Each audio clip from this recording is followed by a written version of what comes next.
everyone. Welcome to the stream. How are you all doing today? We are here for episode 3 of Survivor 48 with just about 6 or so minutes to go.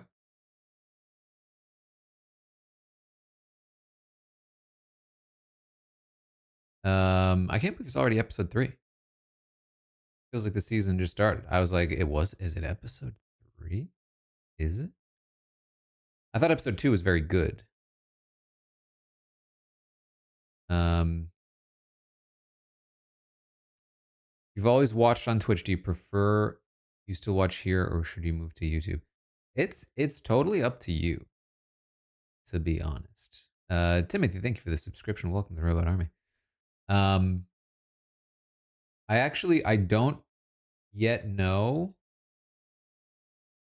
if it's worse for people to watch on YouTube. My assumption is that like your view on Twitch will make me more money than your view on YouTube, but I don't know that for sure. And either way, it's probably not significant enough that you should base your viewing decision on it. You should probably just whatever is better for you. I am actually Steph was asking me about emotes for the YouTube. There is a membership option on YouTube if you want to do that. I'm currently in the process of setting it up. If you'd rather do that on YouTube than Twitch, if you already do it over here or whatever the case may be, you know, whatever it is. Twitch does have the predictions, which is certainly a benefit. I think YouTube can, I think, technically have predictions, but you need to use like an extension. It's a bit complicated, and it would and then I'd have to manage 2 separate ones. I think that should be too tricky.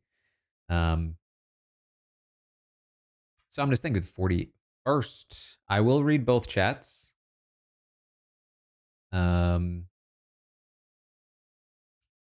you, Psyched Reindeer, for the 13th. Nydia for the 34th in a row. Row with 38 in a row, 39 total. Ambi with 51. Thank you, thank you, thank you. Yeah, so far it's been interesting, the YouTube stuff. I think that 1V, thank you for the 10th.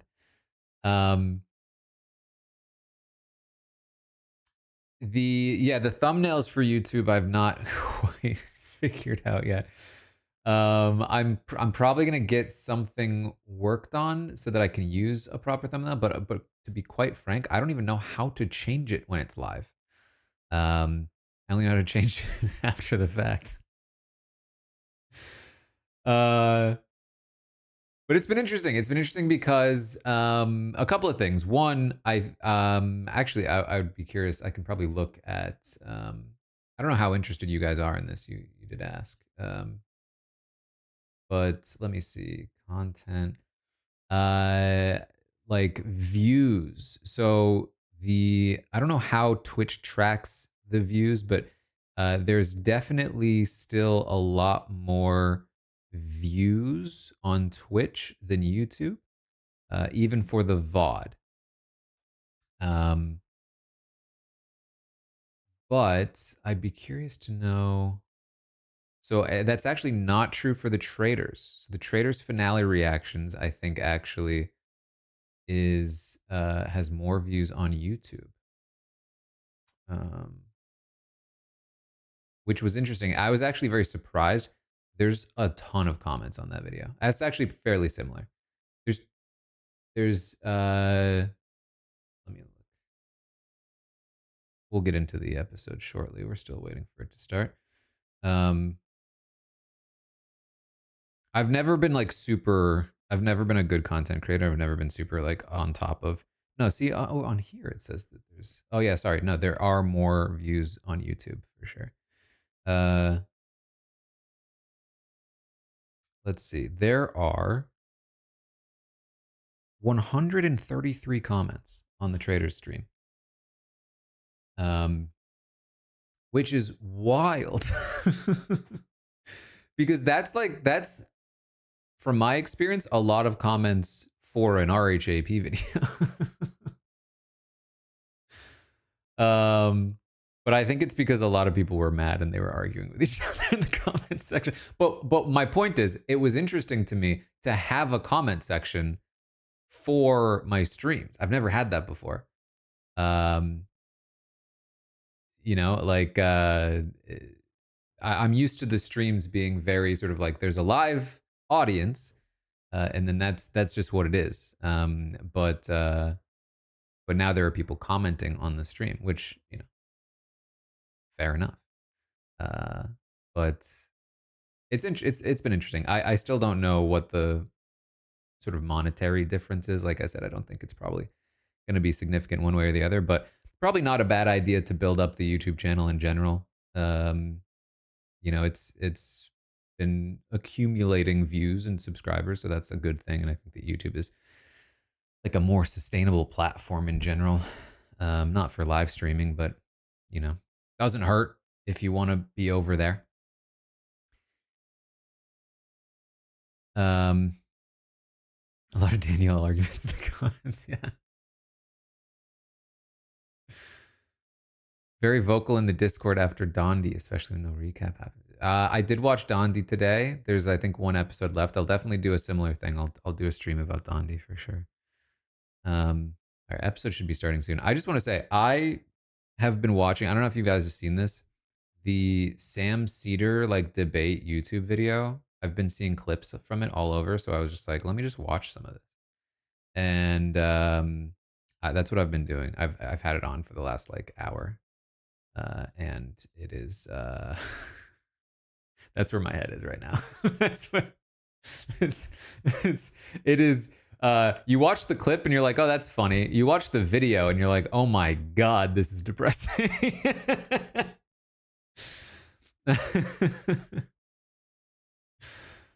Anyway, let me make sure I get the prediction up here. Commercial by 5:14.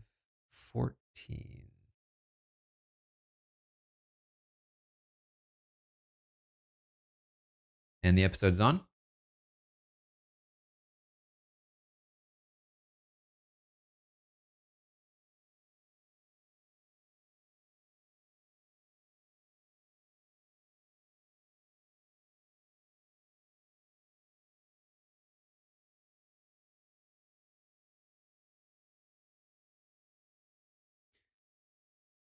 Okay, we're resetting Purple Tribe. That's interesting.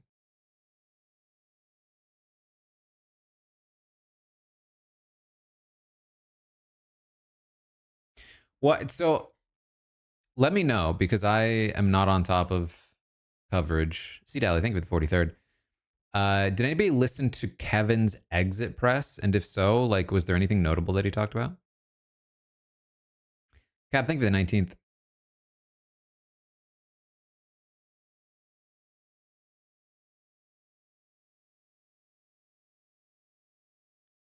I think I'm just personally curious about, because I sort of made a criticism of the decision in episode 1, and I'm curious about the reality of that situation, how valid that criticism was. I think in particular is something that I'm particularly curious about.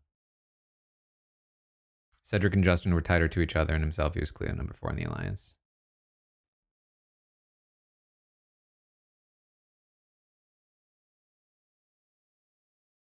So basically, he just didn't feel like he had the pull to save, to make the same move.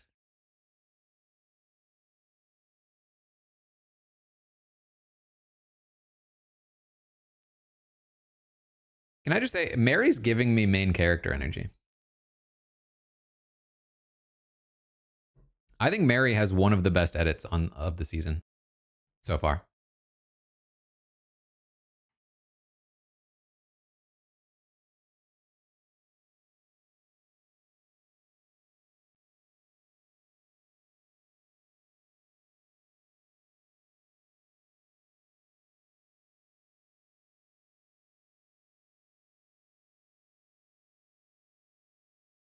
And this whole segment is raising her stock, I think.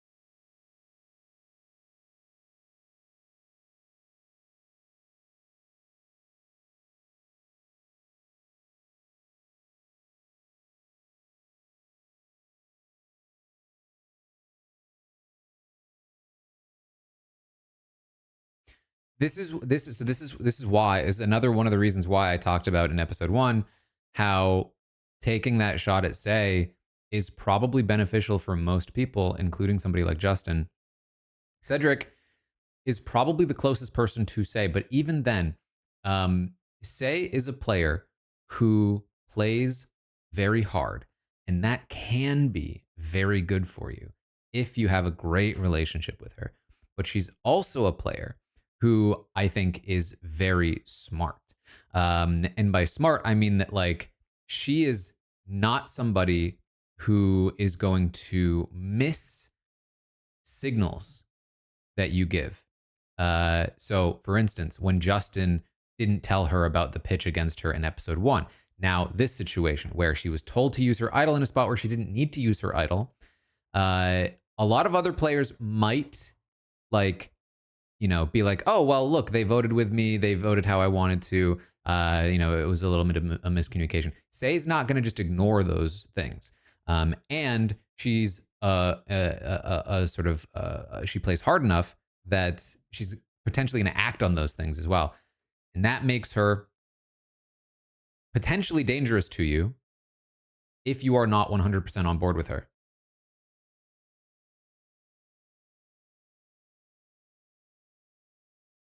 So, for instance, if the true duo is Justin and Cedric, keeping Say around may not be the play.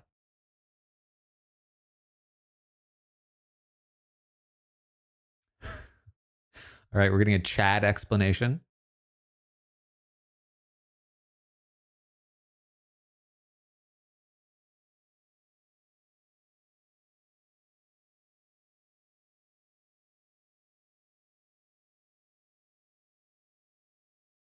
Who does he remind me of?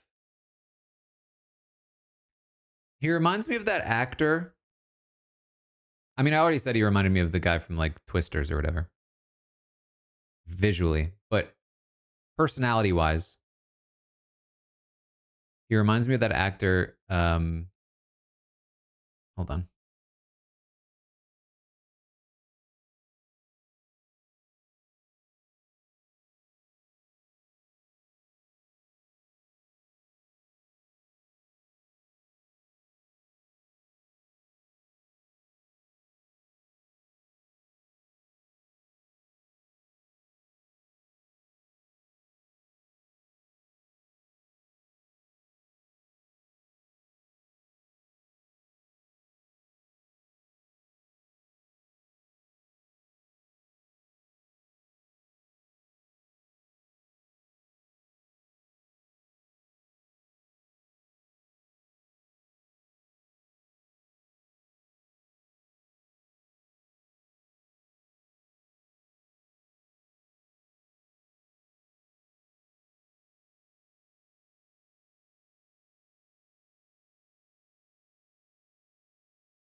That's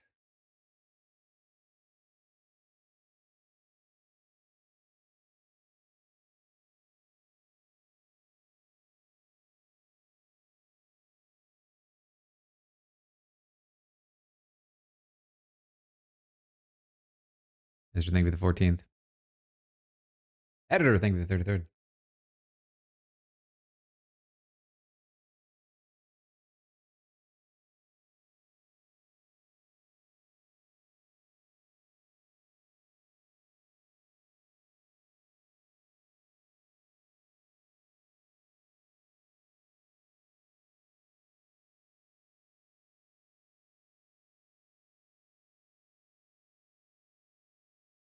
That was interesting. That was like not super explicit, but like a very kind of clear look at sort of like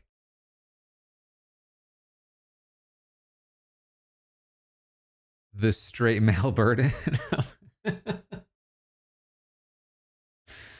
Which, to be clear, I think is genuine. Um, Not in a way that is like woe is straight men, but in a way that is like I think interesting and worth examining when it comes to the way that then men often sort of spin off into other directions.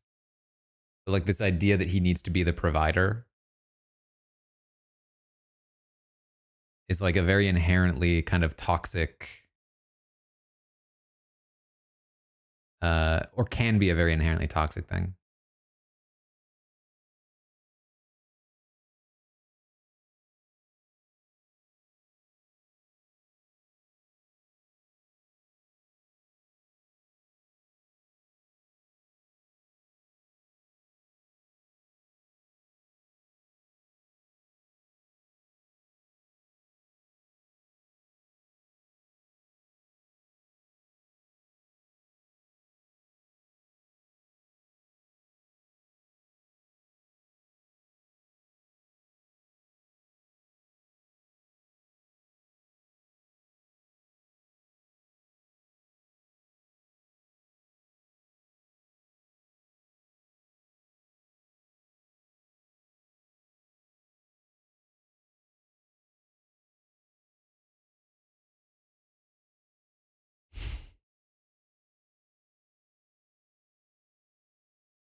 This guy,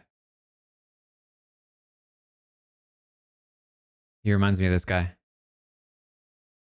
in like any role he's in.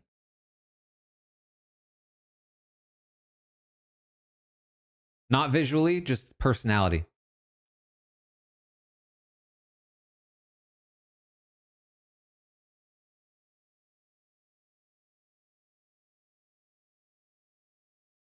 Okay, that's a weird resetting again that stars like the person, which feels very unnecessary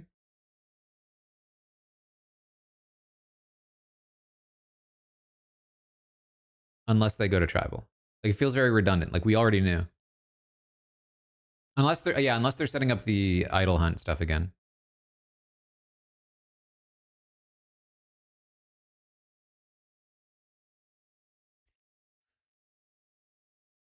Okay, remember when I said that the connection between Eva and Joe is really strong as long as you keep it a secret?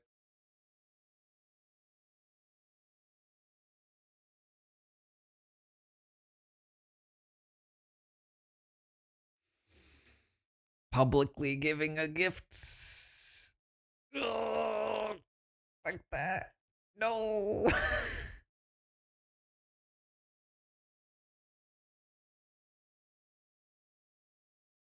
And I'm sure that's just a symptom. Is from what it sounds like, Thomas is saying that like they kind of hang out a lot.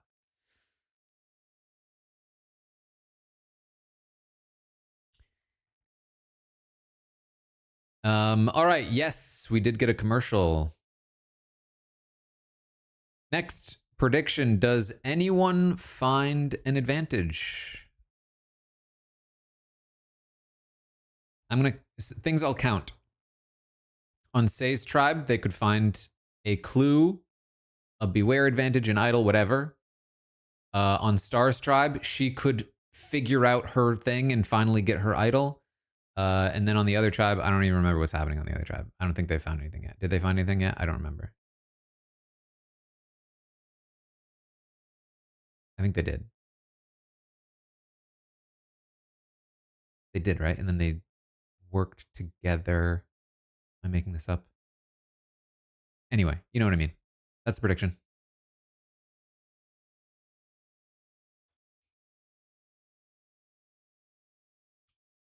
And you know what? If they go to like Advantage Island and get something, I will count that uh, as a yes as well if it happens in one segment.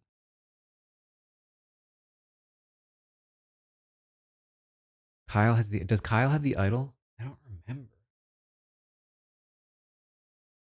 I feel like they. Yeah, I feel like somebody found an idol, and they worked together to do it. Right?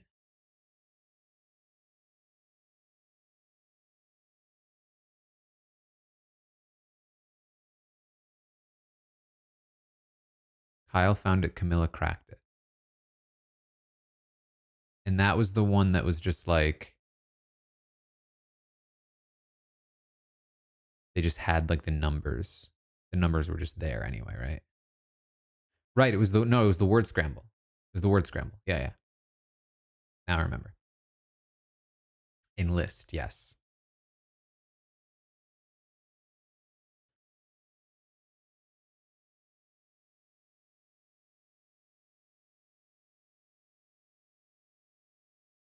I don't know if that was a me thing that it was like really hard to remember, or if that is like an indication that they're not super important, that it wasn't that memorable. Yes, thank you for the 54th month.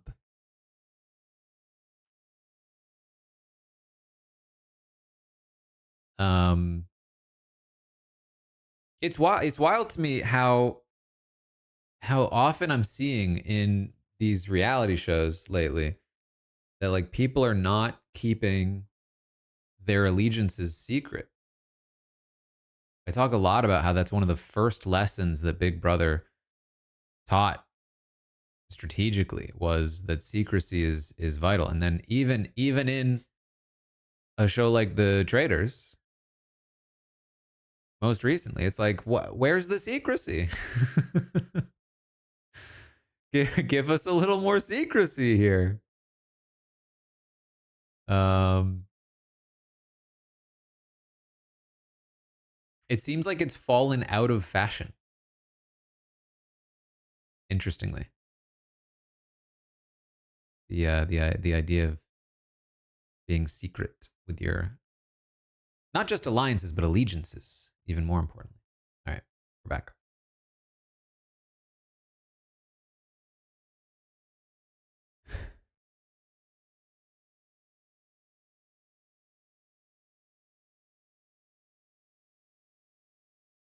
Mary's back. Okay, so she might find something here.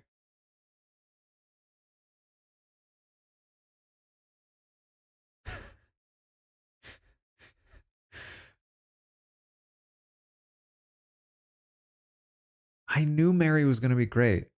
Her pet peeves were some of the better ones.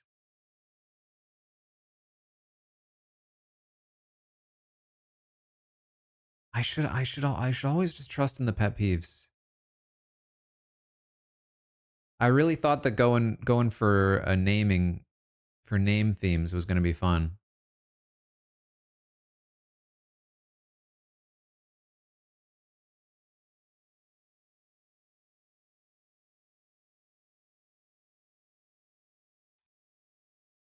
I also hate looking for things.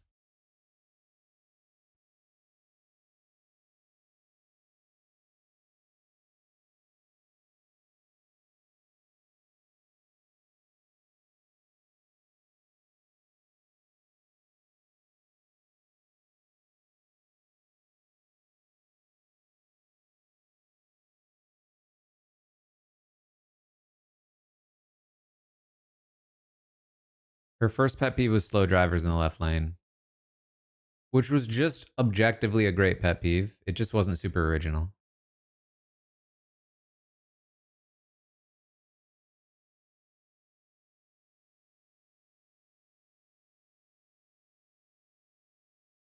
I think also she talked about like when you buy food and it's bad, something like that. That is a good one. And she's running.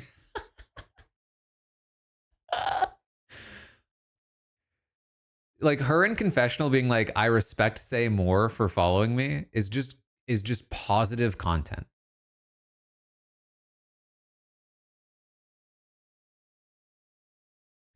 Although it is getting to the point where this could be too positive for a winner edit.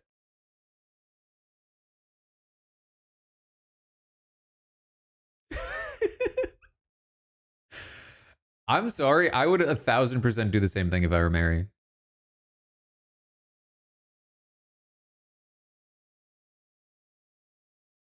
Okay. People have been talking about this. The enemies to lovers storyline might be real.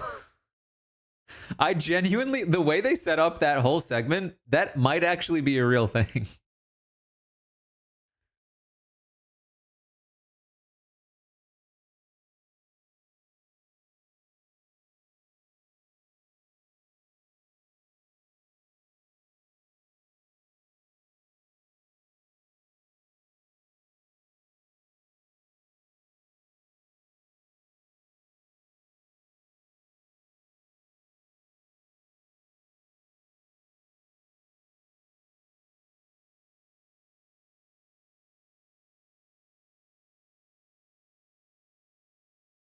But especially Charity.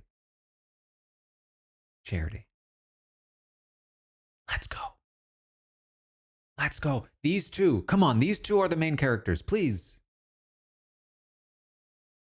This is not just a boot. This is not just a boot edit. Come on. I'm manifesting this.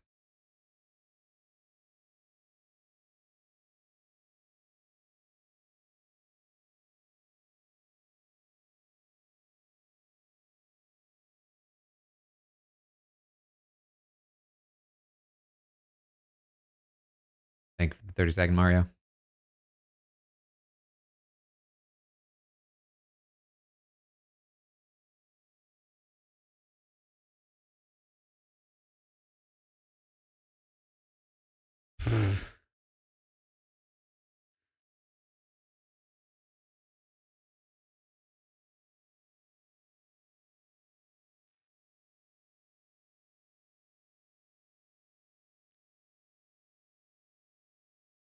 I did not see the hot takes.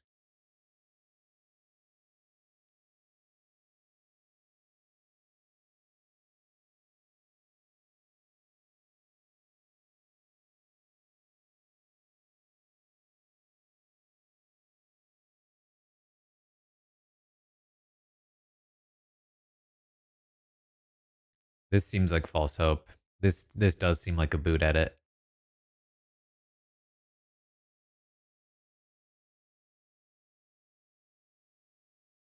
He's not gonna though.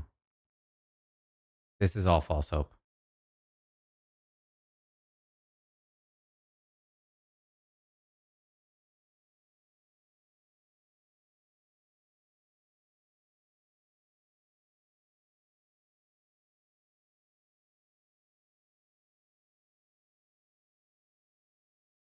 I think it's a boot edit for Charity and or oh jeez. Other guy. The names of the Orange Tribe are really escaping me. Mitch, thank you.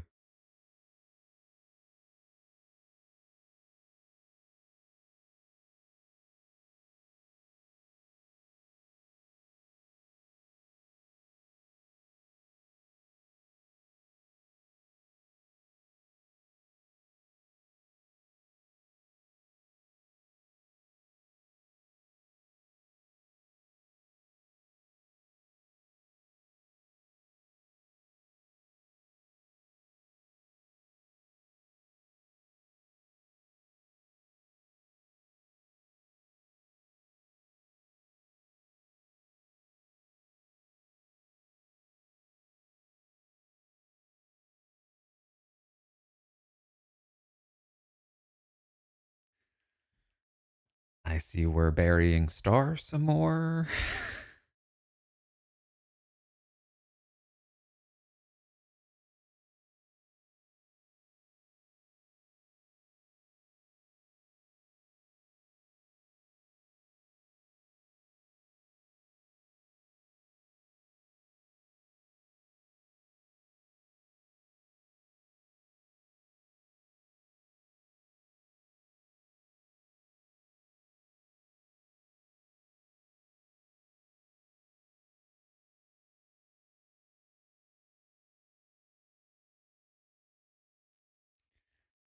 Oof, she chose the wrong targets. It was a good attempt. I think good instincts, but she chose the wrong targets.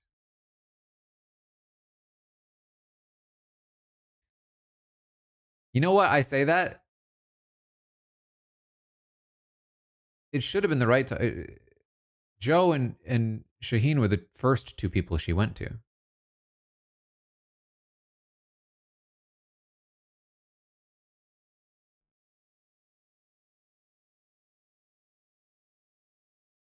Of course, Bianca would want that, but she's not part of the California girls who would not want that. This is also false hope, I think.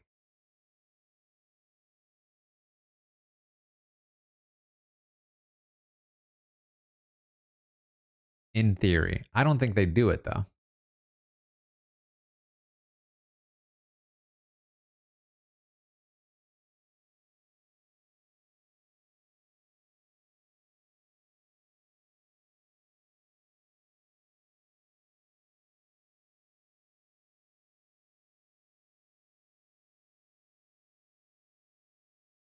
See, I don't get that vibe from Star that Thomas just said. So that's a no on advantage finding. We could run it back, or we could do something else. What do you guys think? It feels like they're teasing us with idol finding between Star's idol and Mary and Say running around. I think we run it back. Then we find an advantage this time. Um,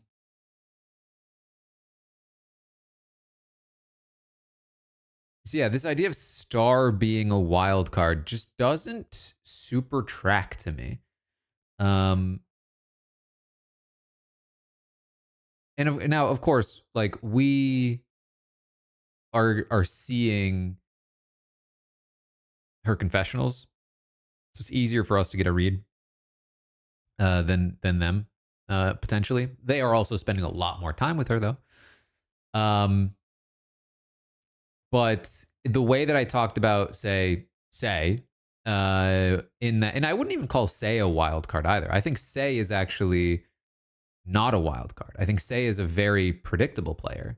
Um, like how I would define wild card is they might just do something that you could not predict, that you could not have predicted, um, and thus their existence in the game makes the game less predictable. Um, I think Say might appear to be a wild card because she is not beholden to what she says she's going to do. Um, but in reality, she's just a very uh like aggressively self-interested player. Um, seemingly. And she is going to act on the reads that she gets, and she gets fairly accurate reads. So with all of that in mind, you can kind of anticipate what Say might do, which means that you can either confidently vote her out if she's not going to be useful for you, or keep her in because she will be. I think for the most part, from what it seems like, a lot of people have currently like misread Say in their relationship with Say, whereas Star um, has not struck me as sort of either.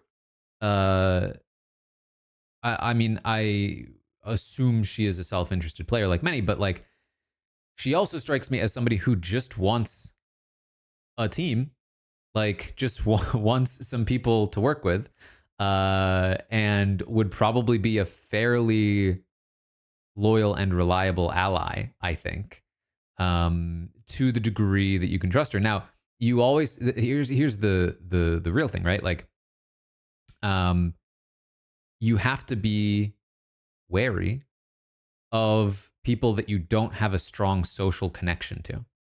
And that's not their fault, nor is it, vice versa necessarily.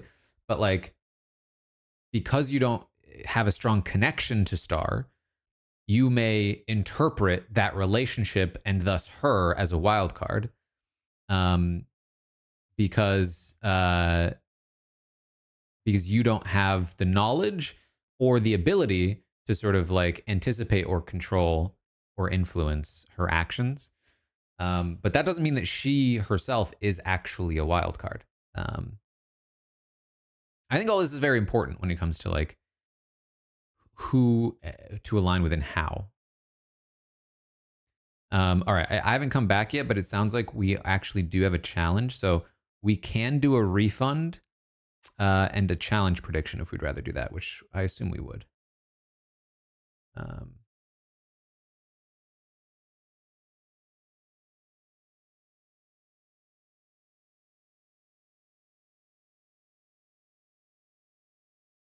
that is typically how we. I didn't say that ahead of time, but that is typically how we do it. If there's a challenge, we refund unless I account for the challenge. All right. I'm assuming this is a tribal reward challenge, but I'll wait until I know for sure. It's immunity? Really? This early?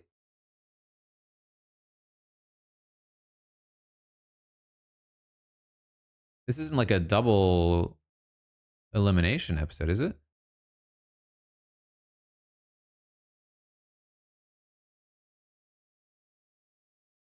Immunity challenge. All right.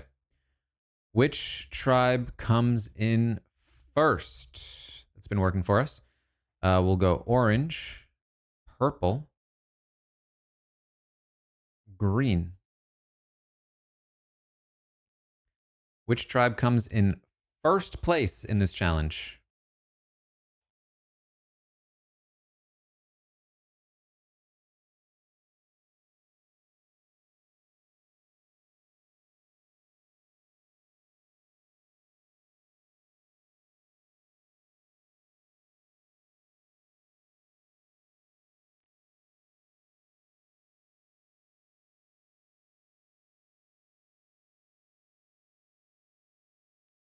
I remember now that there was a preview of this challenge and it looked particularly brutal.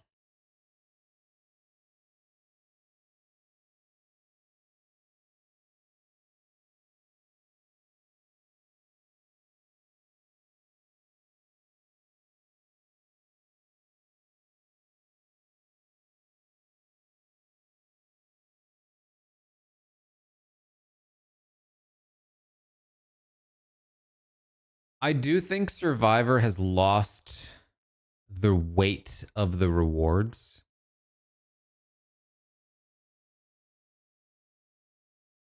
I remember watching Survivor and being like, wow, they get a tarp? That's such a huge deal. But like, I feel fairly confident, at least it's been the case in many of the previous, 10 years of seasons, that whoever wins the tarp, I will forget. I will forget that they won it as soon as this challenge ends. It will likely never be a factor again, and I will never remember that they even had it in the first place.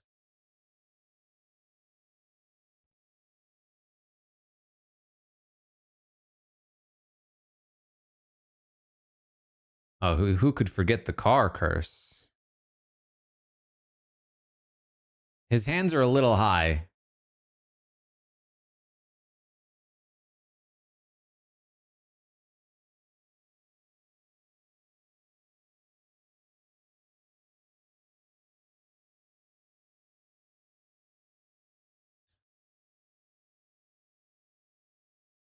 Is there a reason they're traveling in a group if you can just go off on your own?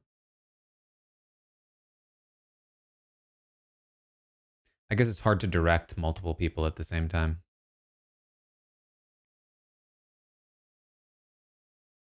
Two are tied. Okay.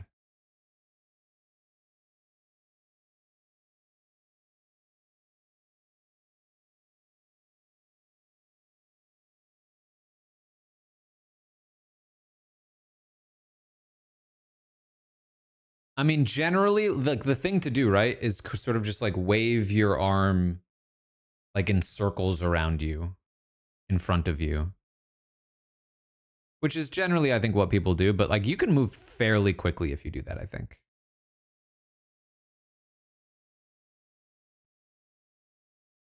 You also want to sort of crouch a bit so that your head is roughly where you are feeling with your hand.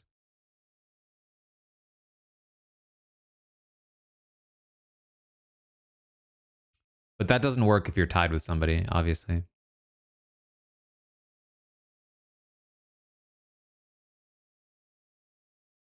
Unless you really had a lot of faith that like the person in front of you just like goes for it, and if they got through, then you can. But that's not always the case. Ooh.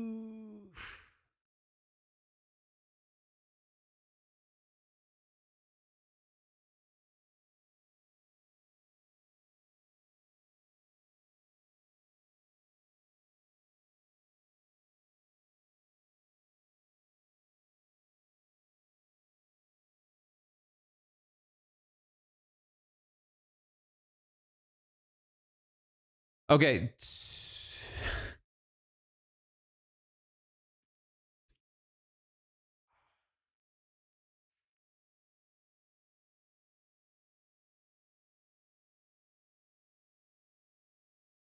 Purple and orange, both at the same place ahead of green. I like this. This is where I like to be.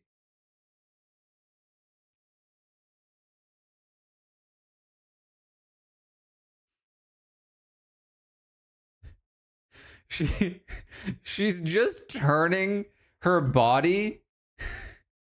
No, sorry. She's keeping her body in the same position. No, this is what she's doing. She's turning right and then walking sideways and being like, "I'm going left."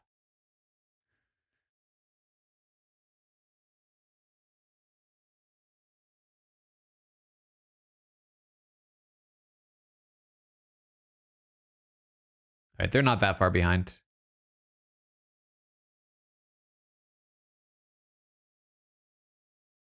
They're very much in it, I think. They have plenty of time to catch up.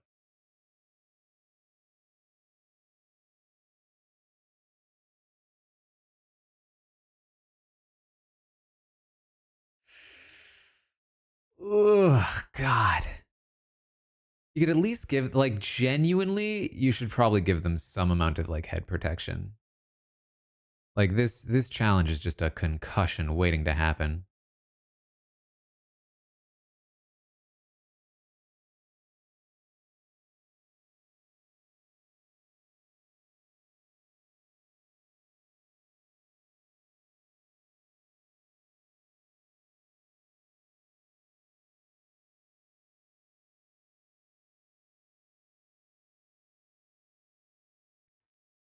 See, I feel like they're really playing up that green is behind, but they should have plenty of time. This is a slide puzzle,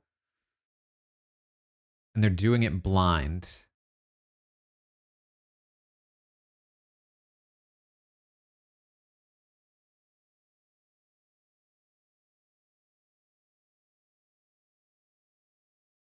They are pretty far behind, I will say. At this point, the other tribes have to screw up for them to succeed. But that's not far-fetched.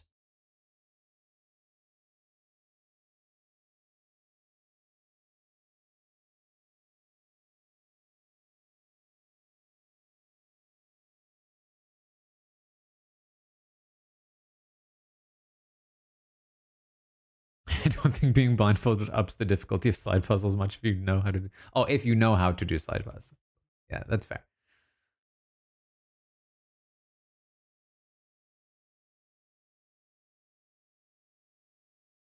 And I'm sorry, but anybody that plays Survivor and doesn't know how to do slide puzzles, just come on. Purple! Star is safe.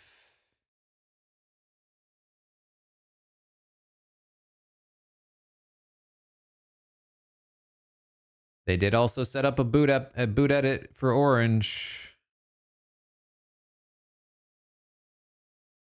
If green knows how to do it and orange doesn't, that could just be it.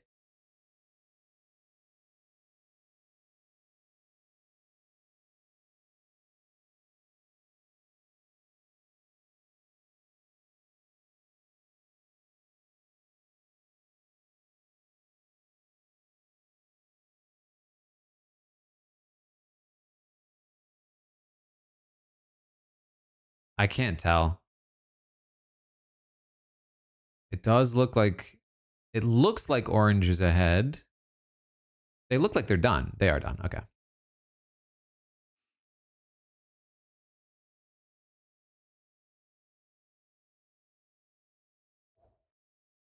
Green 3 times in a row. Wow, man, let me tell you. If you are ever watching a season of Survivor where there's a disaster tribe that keeps losing, here's a piece of advice for you. Have nobody on your draft from that tribe. It makes it a lot easier. it's it's really the best case scenario in a bad scenario.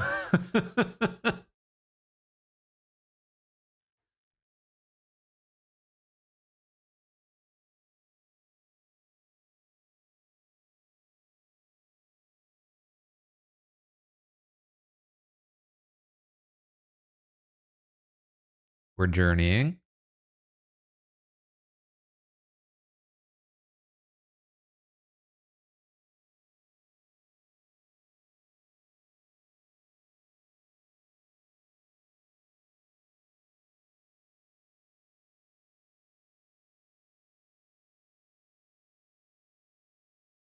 Bianca.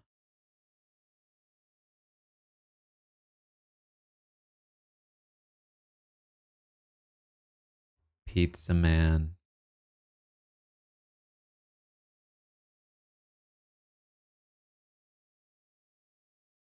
Camilla seemed unhappy about that. That was interesting.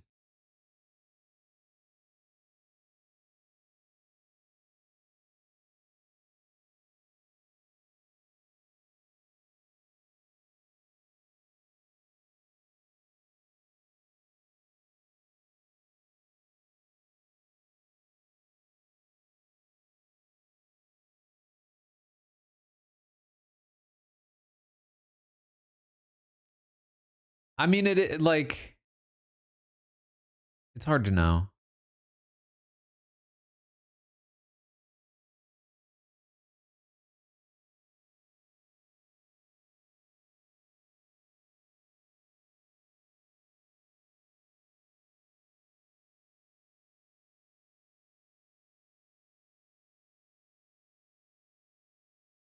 I completely forgot what I was saying. I was saying it 2 seconds ago. Oh, the idea of I mean, so this has been talked about, but like the idea of punishing the tribe that loses immunity can't help the situation. I don't know how much of an actual impact it makes, but like it can't be good. So I feel like you almost want to start to consider if you win immunity, we take your flint. If you lose, you get a reward. And now all of a sudden, you can play up the whole drama of like, ooh, do we want to throw just so we can get a blanket? You know what I mean? I don't know. I don't know. Just throwing things out there. All right, next prediction. Um, how many of the three get an advantage? 0, 1, 2, or 3? How many of the three sent to the journey are going to get an advantage? That's the prediction. There you go.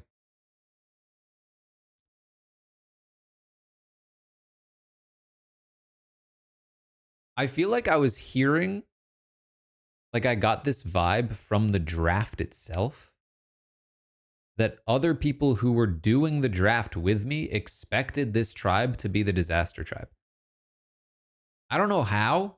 I don't know, like, because it's because it sounds like that was a common thought amongst preseason discussion. Um, I mean, I think you can look at Orange and say it's got big dude. He's fine. He's gonna carry that tribe. Um, oh, by how they acted online. Okay. I thought people were like judging based on like the looks of the challenge performers. Because I thought challenge performance wise, they looked fine to me. Like they seemed fairly on par with Purple Tribe to me physically. Because like yeah, you've got Joe who's big, but he's also like a little bit older versus somebody like Kevin who's like young and super fit. And then you have like the two perfectly physically capable, strong guys in Shaheen and Thomas and Cedric and Justin. Um, and like beyond that, like it's tough to evaluate. Now, I will give you Eva and Star both athletes. That is definitely true. But you only really need so much physicality. You know what I mean? Like that's why you can look at Orange and say it's got the one big guy, and they probably are going to be fine because you only really need one. Bianca's also an athlete. Well, but you really only need one like super physical person. Oh well, we're back already.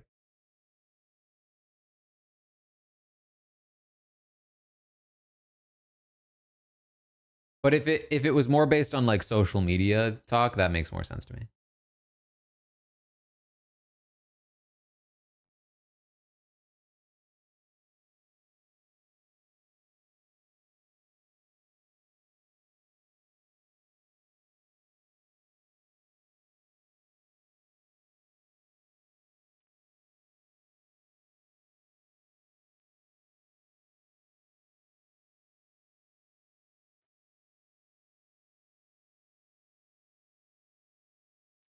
Oof, you know you're in trouble when your game plan is to pretend you have it.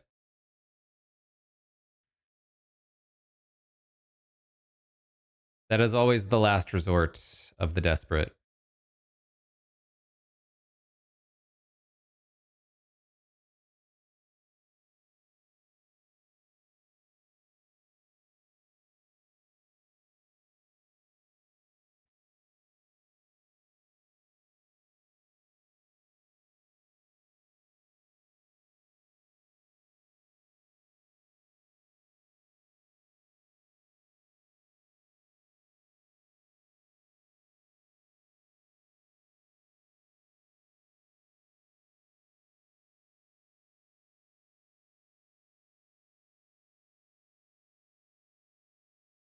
They can't split the vote if Justin doesn't have his. Well, they can.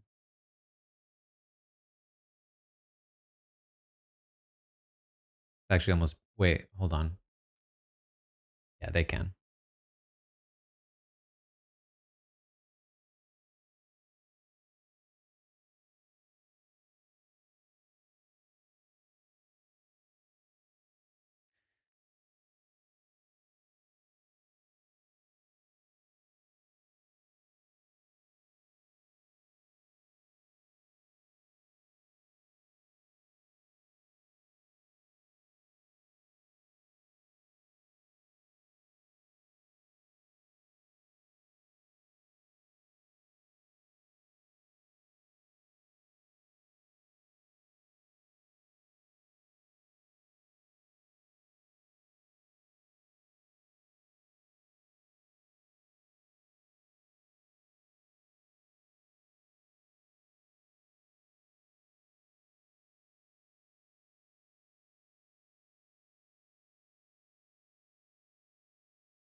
I really like Cedric as a player generally.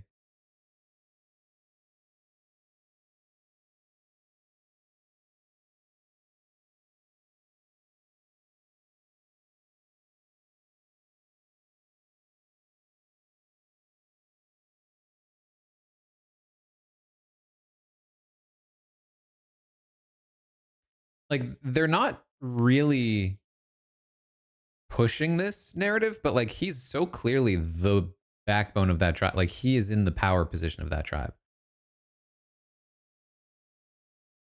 Mary and Say are overshadowing him in the edit, but like it certainly seems like he is the center of. He's making the decision every week. He's at the center of the strategic structure.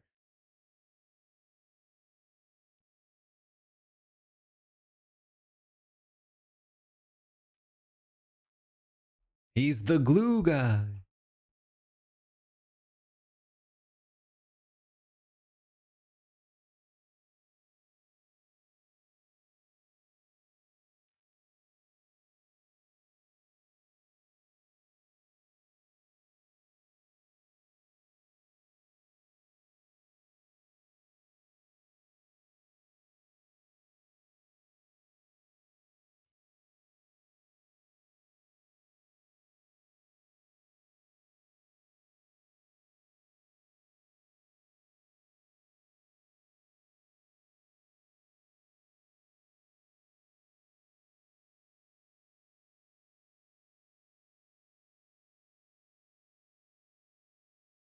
Why don't you just have them roll one at a time? I could be wrong. I just feel like rolling all 7 at once could be very anticlimactic.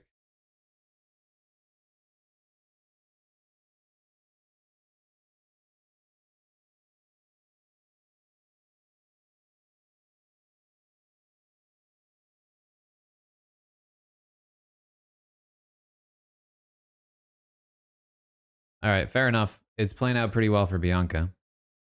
3-3. I missed it. Did they force them to do this, or could they have turned it down?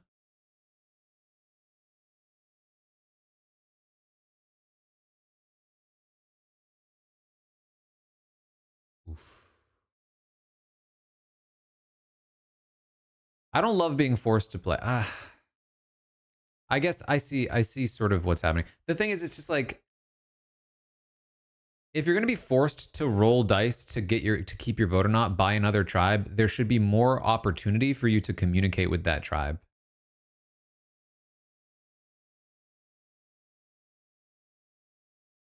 Hold on, Camilla losing her vote could be huge for charity fans.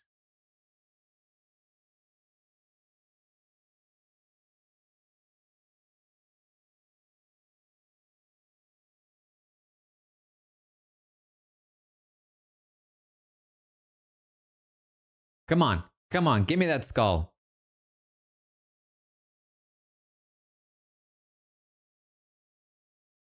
No! Damn it! Charity's so screwed. Now, even if they do get, like, Kyle to flip, she's got an extra vote.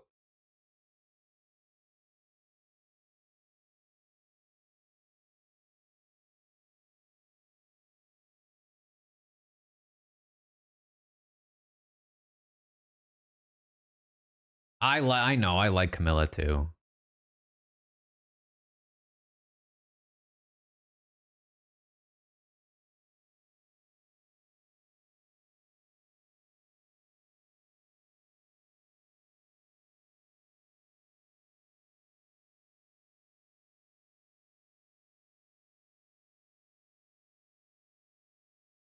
No vote for the pizza man.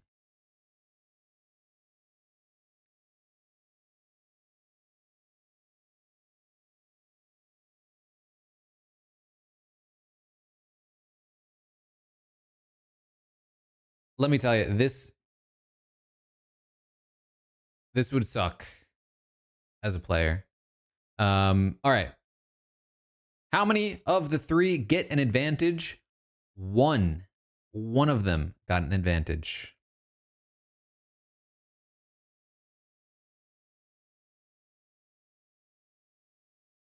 Okay. Next prediction.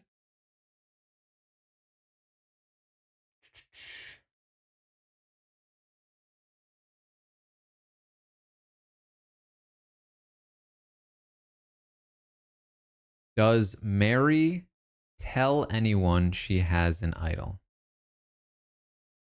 Or we could ask if Justin, does Justin, that's fairly obvious now.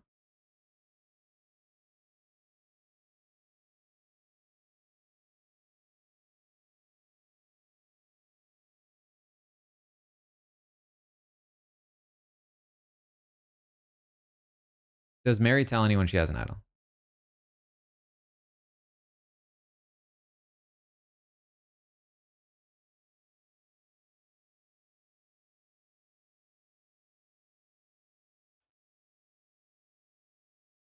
Okay.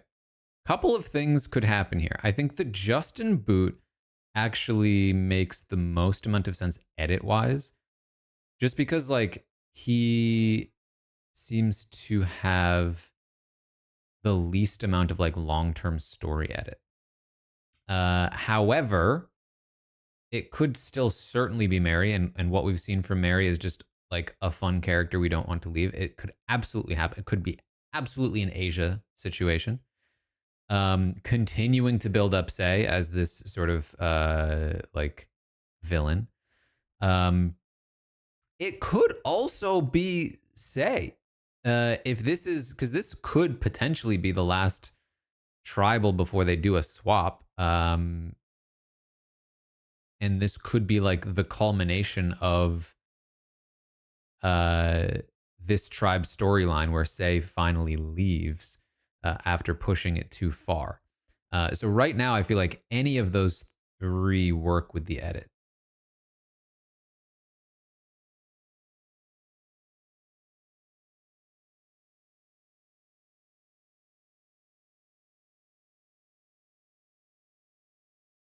I think the safest has got to be Cedric. It's just seems. I mean, edit wise, it could be Cedric, but just strategically, it's hard to justify that at the moment.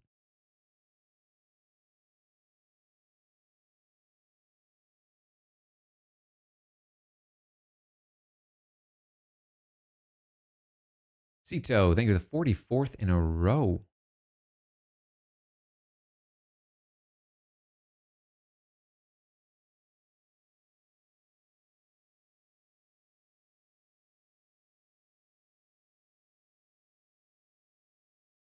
Um, a tie makes sense if they split their vote. The thing is, I just don't.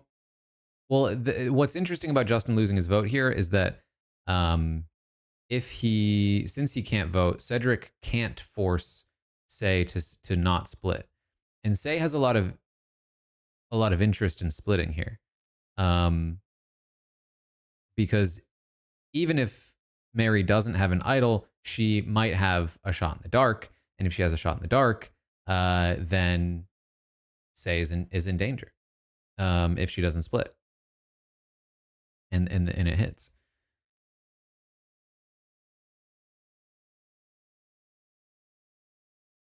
All right, we're back.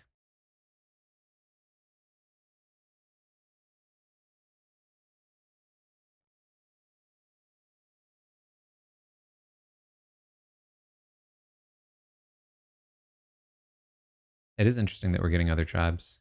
I mean, we still have a half hour left in this episode.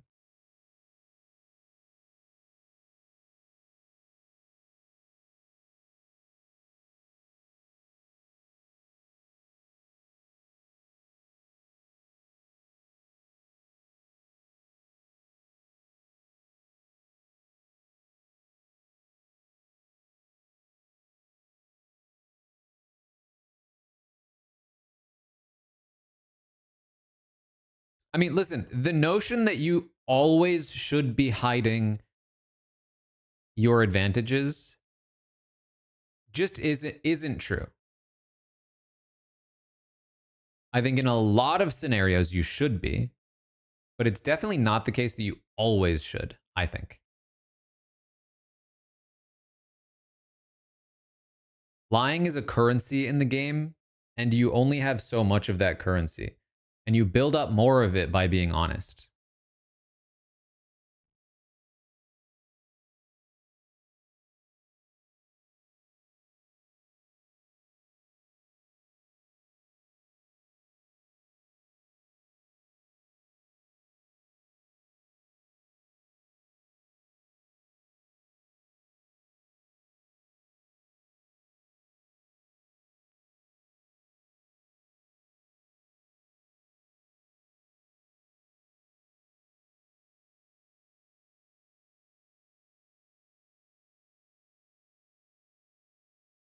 Yeah, why did she lie about what the challenge was?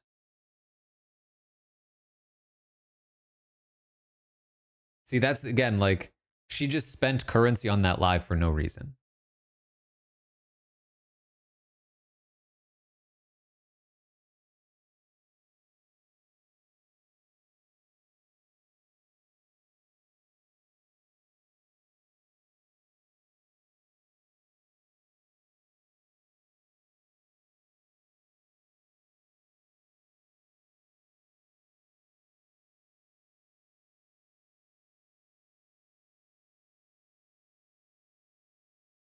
Thomas is very fun.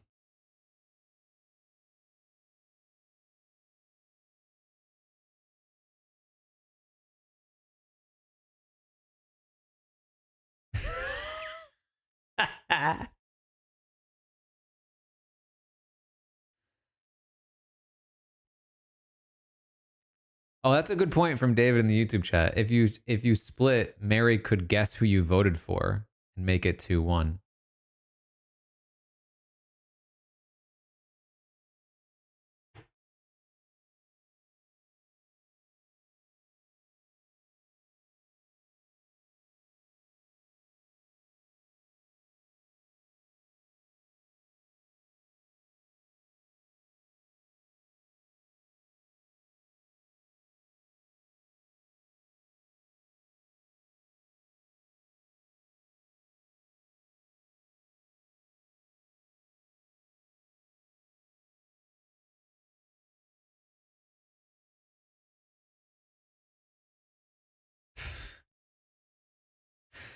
I do think he should be lying here.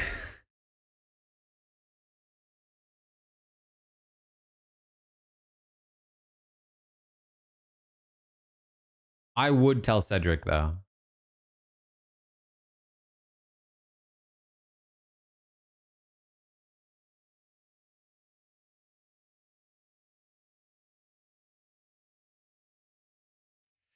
See, this is again like I don't think there's a reason to not tell Cedric here.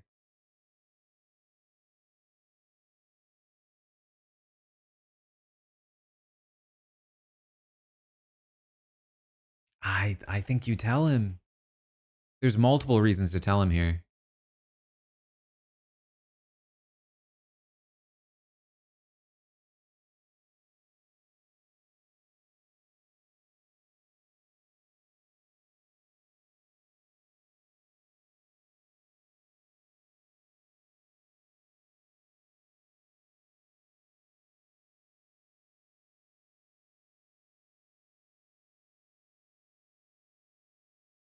Which is especially bad if he doesn't have a vote himself.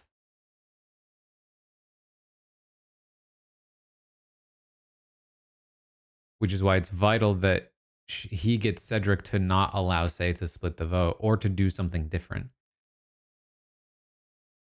For instance, if Cedric knows you don't have a vote, maybe what you actually do is tell Cedric vote for Say with Mary.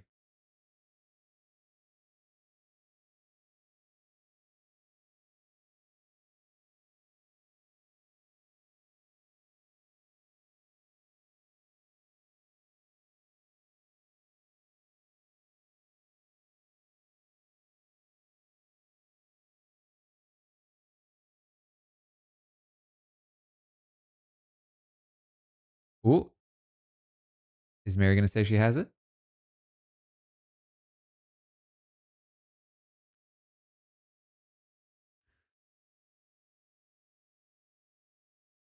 This is so funny.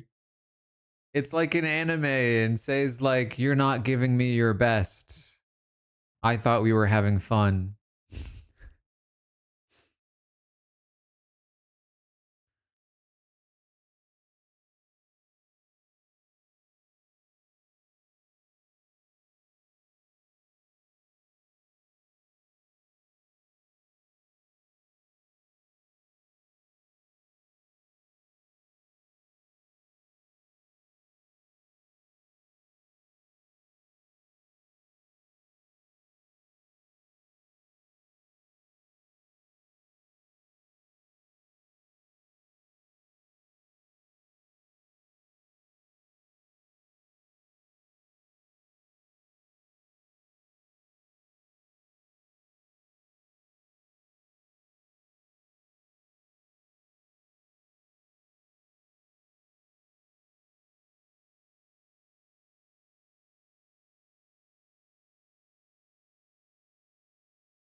All right, based on this setup, I think this should be straightforward, actually. Um, so Mary did not say that she had an idol. She implied it. She did not tell anyone she had an idol, which is what we were looking for. Um,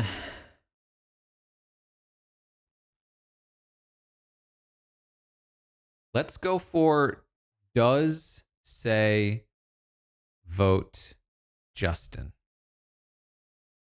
Yes, no. For the sake of being careful, I will hide the percentage here. If you don't want to vote because you're worried about potential spoilers, you can avoid the vote. But the prediction is live. Last time we did this, it did not seem spoiled, so I think we're okay with it. I think like a good rule of thumb to have in a game like this, and it's rule of thumb to think about this, not to necessarily believe the conclusion, but you should be thinking, like, what action am I taking based on a read of somebody else's behavior or actions? So, like, if you're Say and you see that Mary is not looking for idols anymore, and you're like, what? This makes no sense. Why would she not be looking for an idol anymore? There's an obvious conclusion, which is that she has an idol. And if she has an idol, then the obvious response is that I need to now split my vote. Um,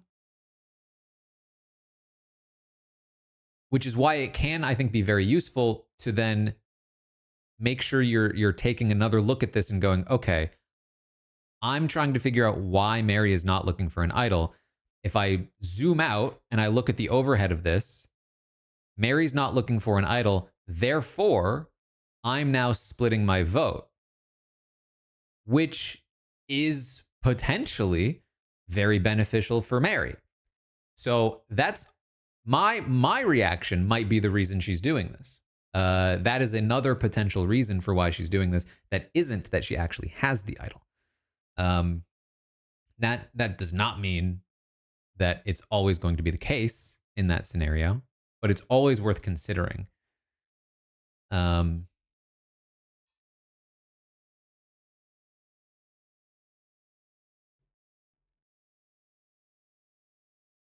because you also might consider like if she did have an idol, does it like would she be doing what she's doing, signaling that she has an idol without actively saying that she does?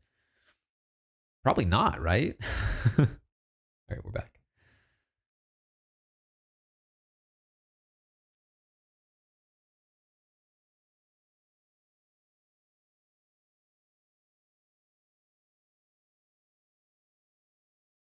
If there's a three-way tie, who do I think goes? I think Mary would leave in that spot.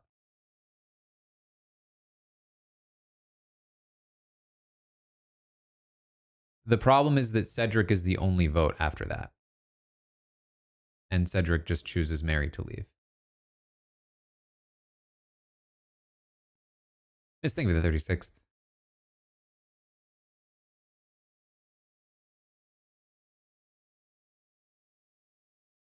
Wait. I'm assuming that. Hold on. The revotes are always a little tricky. That is how it works, right? Three-way vote between Justin, Mary, Say. None of them vote. Cedric is the only one that votes.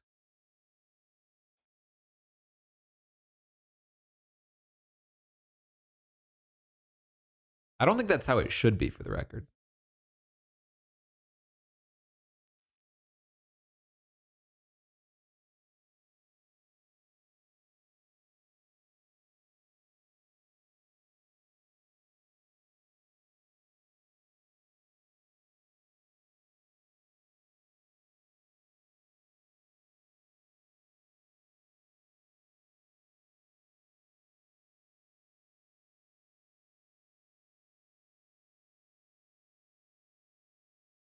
They all get to vote.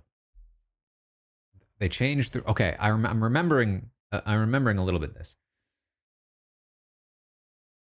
I do remember that they changed the rule.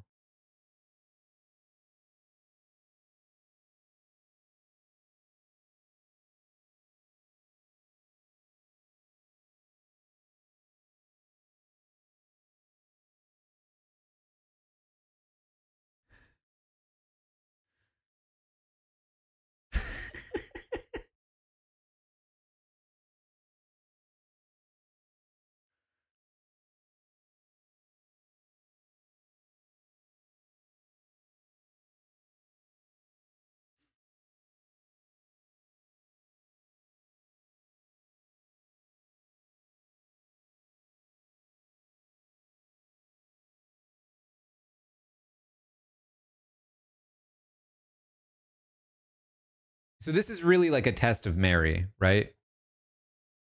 If she thinks she can successfully get, say, to split her vote,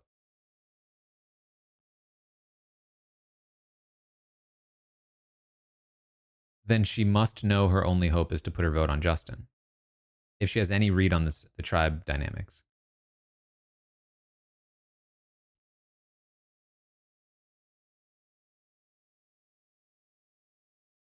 If Mary did vote Justin, I think that might be one of the most impressive saves I've ever seen on Survivor. I with the caveat, now I have to caveat a little bit. It only worked because Justin lost his vote. But still, it would be very incredible.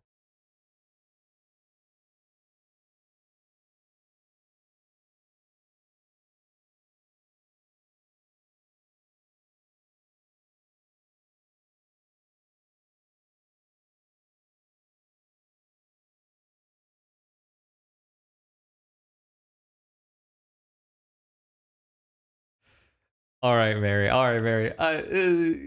It's a little obvious here. You're playing it up a little bit here.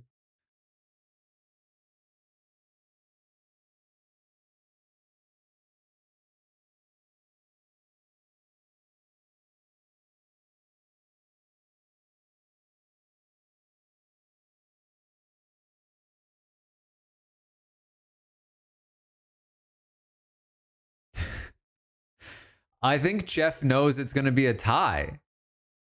I just got a vibe from Jeff that he knows. Oh, and I'm looking at the time. He cut Tribal short because he knows it's a tie and there's more to talk about after the vote.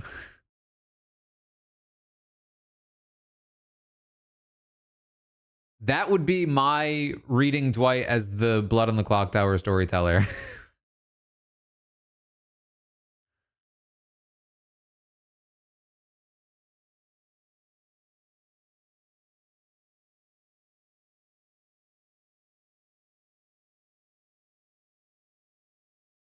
All right, not looking at chat.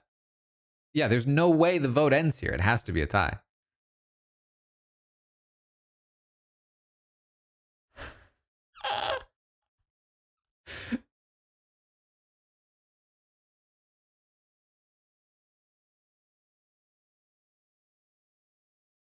Oh, she just played the shot in the dark.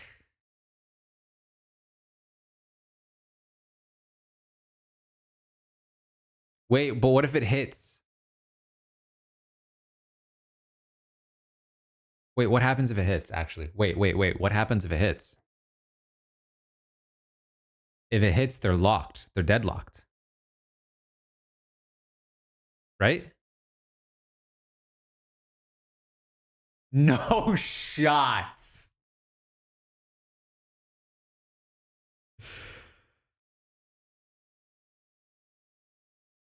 Okay, but now it's just Justin. Justin, because he lost his vote, is done. I'm assuming. I'm assuming here. I'm assuming she votes Justin because the episode's over if she doesn't.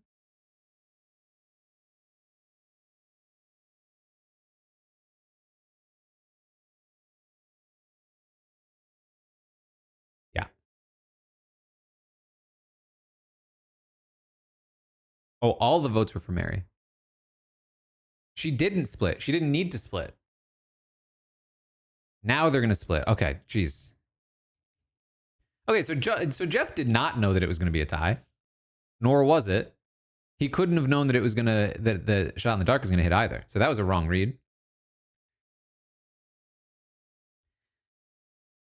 But it has to be Justin.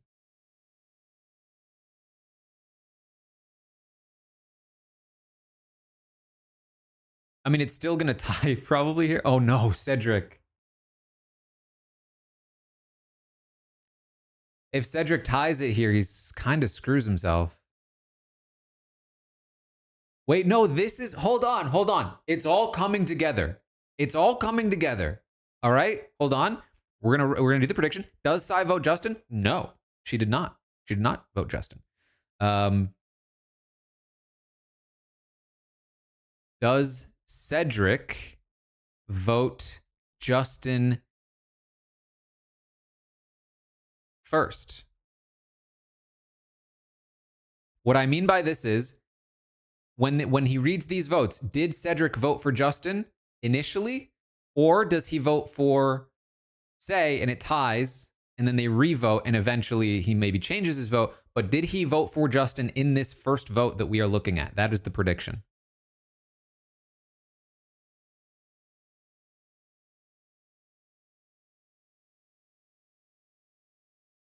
So what we're looking at is that there's only 2 votes. Mary gave hers up when she played Shot in the Dark. Listen, I could be wrong. Mary gave hers up when she played Shot in the Dark. Justin doesn't have one. So there's only 2 votes.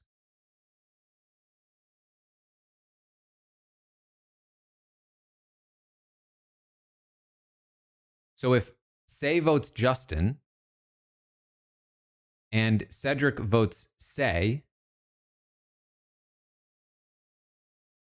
then it ties and they have to revote. And I think, I could be wrong, I think the revote rule is that because Justin doesn't have a vote, Say will get to keep her vote on the revote.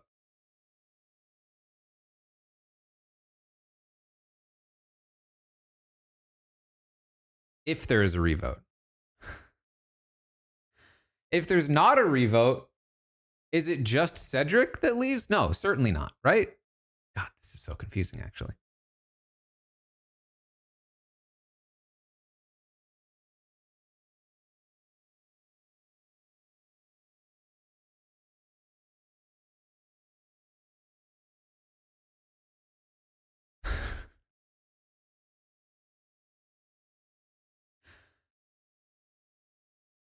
Like if they tied it here, but that doesn't make sense. The rock rule is to prevent people from tying the vote after a tie, but this would be a completely new and different tie.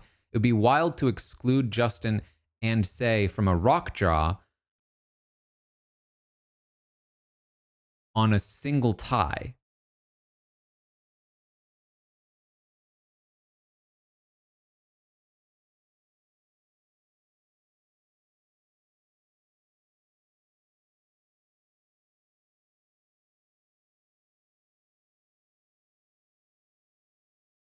Is this what happened in 31? Jeez, I don't remember. This is...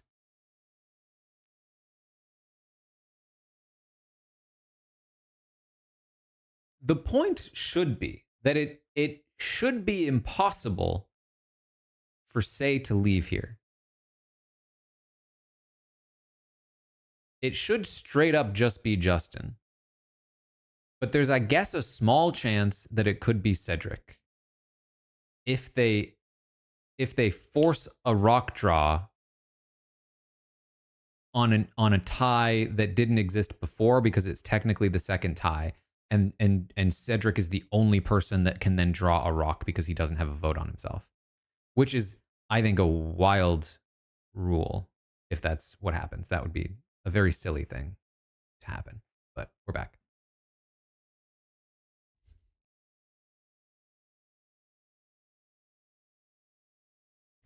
All right, not looking at chat again.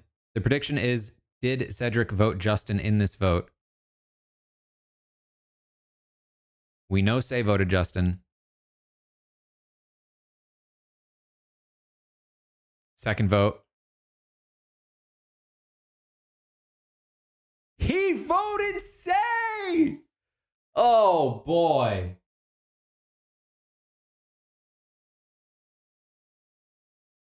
He still didn't realize that Justin didn't have his vote. He screwed himself. Okay, we are now revoting again. That is, I think, the correct thing to do.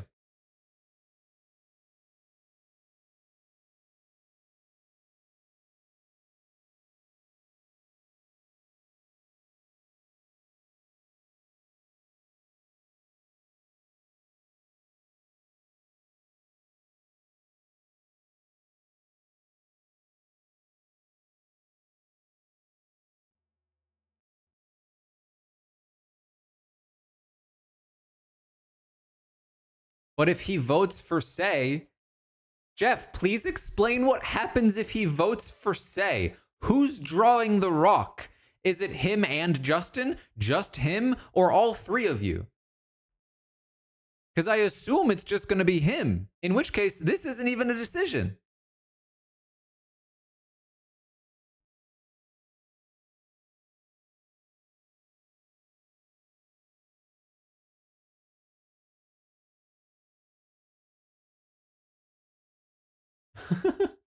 So this is what I was saying before I got sidetracked on rules, is that this is how they go from friends to enemies, or from enemies to lovers. Because now they're both guaranteed to stay. Or I think at least they're guaranteed to stay.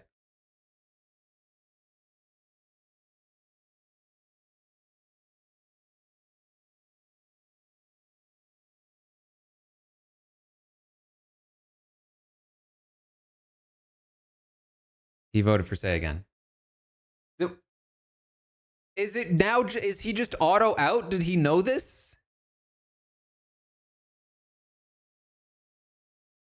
Surely this was explained to him, if this is what's happening. Is he just about to explain that Cedric is gone? I think he is.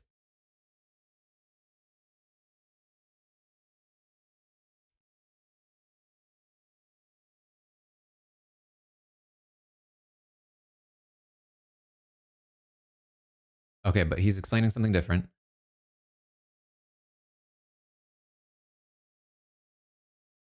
Mary does not have a say.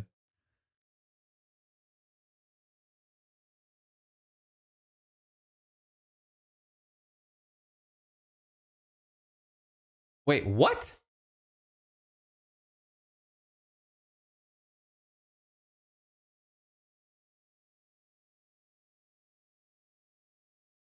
Hold on. Hold on.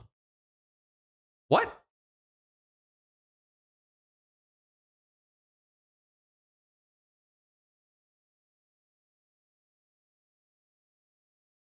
This goes completely against what you just said.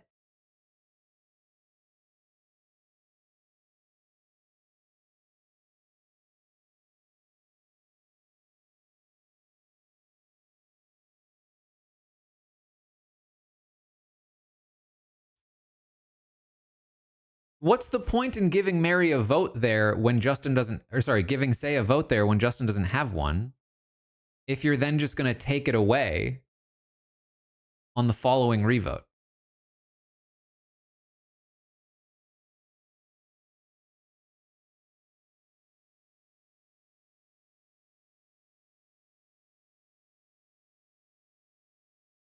That second revote was nonsense. There was pointless.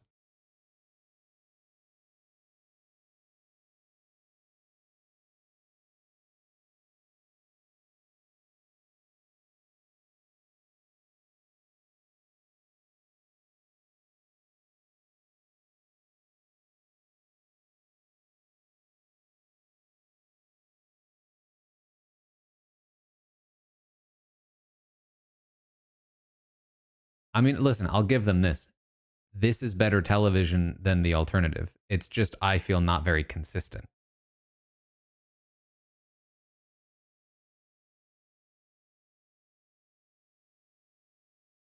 With a stipulation.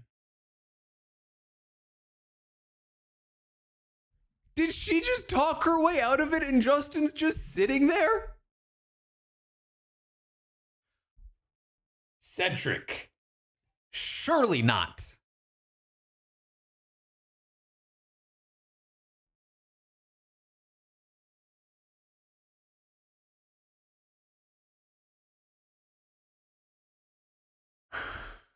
What the hell?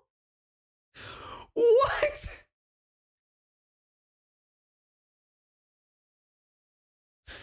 This is perhaps the most amount of whiplash I've ever had at a tribal council.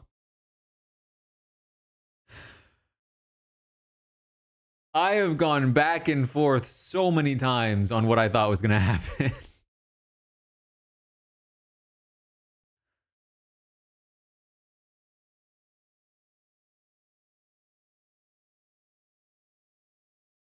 What is what is the stipulation? I will keep you after trying to vote you out with the stipulation that you work with the other person on the tribe. Potentially cutting me out of this.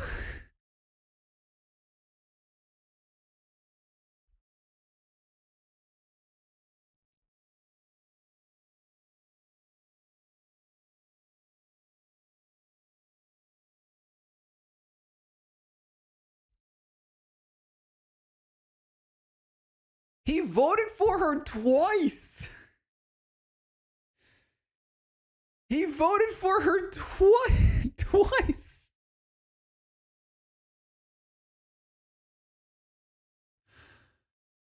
And then when he finally had the sole say, he changed his mind.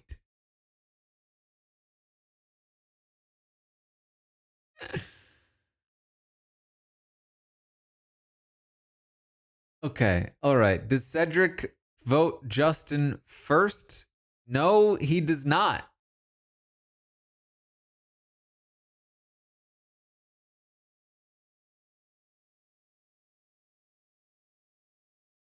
Even the prediction, I was like, not only did he not vote Justin first, he never voted Justin. But then it turned out he did vote Justin.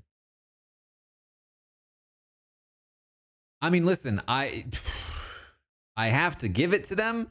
Their decision with this rule set made for the most dramatic outcome and like also gave the same results as what would have been a more consistent rule. I will give them that, but I still take quite an issue, I think, with this set of rules. It feels very inconsistent and also very hidden. The fact that they didn't know what was happening, seemingly. The fact that we didn't know what was happening.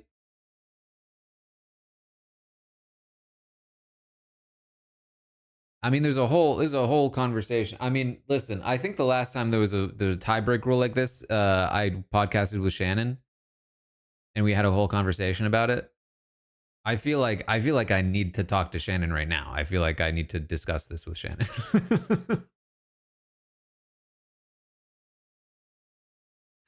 I'm just so there's too many things. There's too many things to mention right now.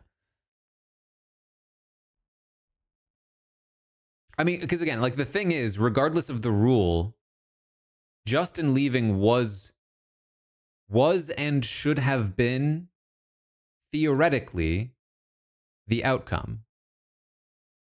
I think what we talked about last time is that this rule of the person who doesn't have a vote having their vote, not having their vote, meaning that the other person can vote on the grounds that their votes cancel each other out, is not the correct way of going about things because it leads to. Okay, we're back. Hold on, we're back. Dropping buffs.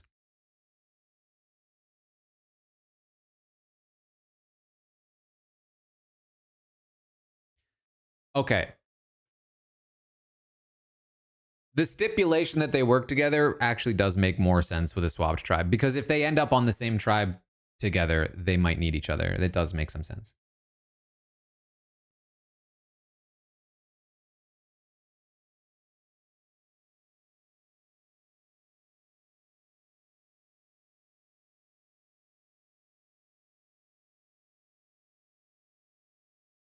I feel bad for Justin, but based on what we were given in the show, based on what we saw, this felt like it could have been preventable for a couple of reasons, but only because of bad rules. Number one, the second he made this decision, I said, I think you should have told Cedric. If you tell Cedric, he can plan ahead. He does not feel betrayed. So many different reasons why you should have told Cedric in the first place. You have to imagine that part of Cedric's decision came from the fact that Justin lied to him about about losing his vote. And to be fair, I would feel similarly. Here's the thing. If I'm Cedric, I would have voted Justin immediately. The second that the vote comes in and it's 2 on Mary and no other votes, I'm looking at Justin and I'm going, what happened to your vote? And he either says, sorry, I actually didn't have a vote, or he turns his head away in shame, or whatever the case is. At that point, I am going, okay, that's it. I'm rocking with Say, and I'm voting Justin with Say. Because I know she's voting Justin. And so this is going to tie. And theoretically, I don't know how this the tie vote is going to work. But he votes Justin, trying to force through this tie. Now, if he knows this is how the tiebreaker works, and he knows all he needs to do is keep voting Say, and eventually it will work. Because that's how this rule worked, by the way. This is the result of this current rule set.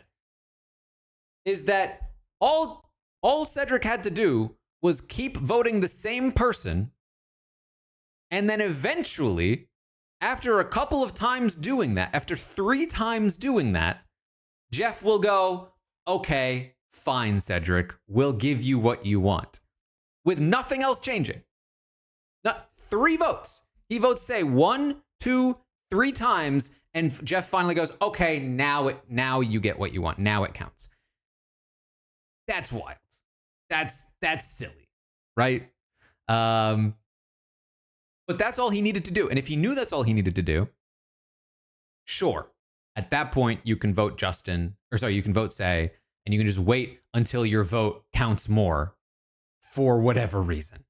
And then Say will go, and Justin will be like, yo, you stood up for me. Thank you so much. But if you didn't know that was going to happen, it's wild to make that call in the first place. But then, okay, so then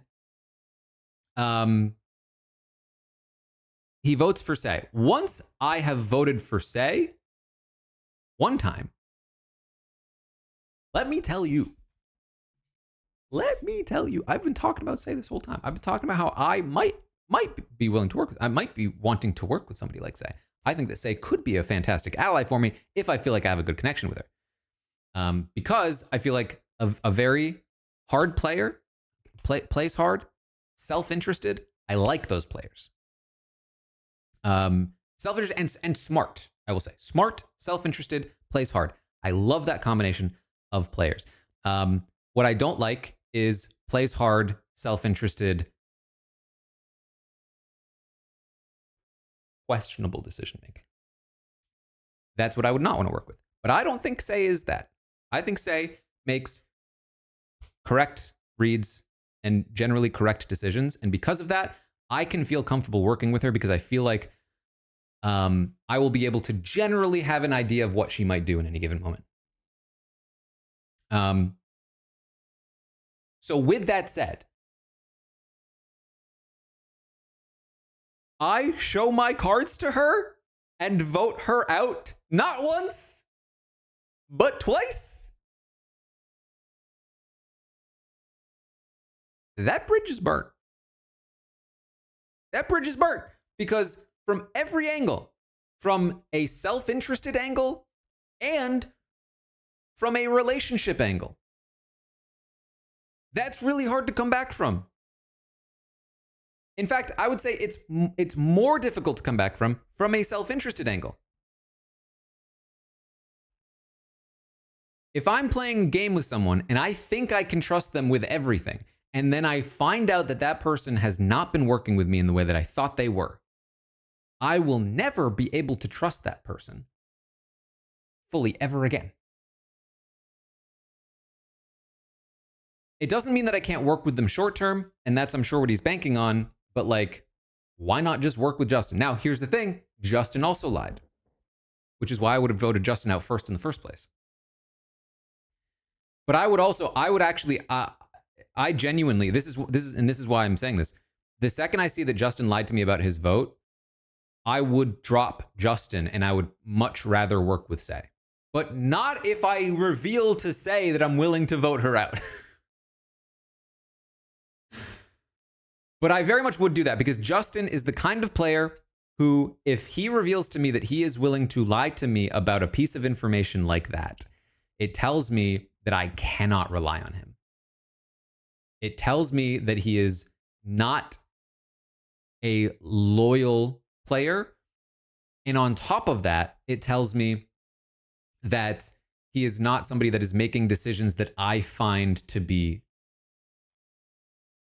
correct, logically sound. Because he lied to me, and he lied to me in a way that was not beneficial to either of us. That's like the biggest red flag for me for an ally. Like, you're going to potentially withhold information, lie to me, maybe even betray me. Who knows? And it wasn't even good for you to do that. How can I work with you, right? How can I trust that we will be able to work well together? Like, if you lie to me, withhold information, betray me for a reason that is like, oh yeah, well, you got an advantage from that. You know, like that was a correct decision. It's like, well, I can trust that you will only betray me if it's the right move. So as long as I'm able to anticipate when the right move to betray me is, then I can anticipate what you will do. But if you are making conclusions that are not reachable by me, then I can't predict what you're going to do, and I can't rely on you. Anyway. So that's why I feel like you should have voted Justin out in the first place. But he votes say twice. Then, and I'm sorry, Justin. I'm gonna keep dunking on you just for a second. And I know this is your Bruto episode, and I'm very sorry about this. But from what we saw in this episode, what was he doing? He was just sitting there. Now this very much could be the edit, right? This very much could just be how it was edited. We do not know for sure what actually happened in this moment. There's a very good chance, in fact, I would say there's a very high chance that Justin said a lot more than they showed in the episode. However, what they tried to imply to us was that he did not fight as hard as Say. And even that I wouldn't necessarily believe, and still am shaky about believing. Here's what I would say. Here's what I will say. I would not go hard on Justin for not speaking up here. I would not like interrogate him about it. I would not send him any kind of hate or even talk like super negatively about Justin based on this, because I really do feel like it is like completely in a position where like this is just completely up to the edit, how they choose to portray it. There's a very good chance he tried very hard. So what I will say is there's a little bit more of a concrete situation here where when Cedric is like starting to contemplate, when Cedric is starting to make his decision and Justin is kind of sitting there doing nothing, that's a spot where I would be like, Cedric, no, hold on, wait, don't make this decision. Even that, I'm going to say, could have been edited out. Would they have? Should they have? You know, I think that would have been pretty dramatic if he had done it. I don't know why they would have cut it out, but they certainly could have. And I will leave that open. And then again, continue on. Like, if this was portrayed sort of even like 20% of this was reality, like, dude, fight harder, man. You know?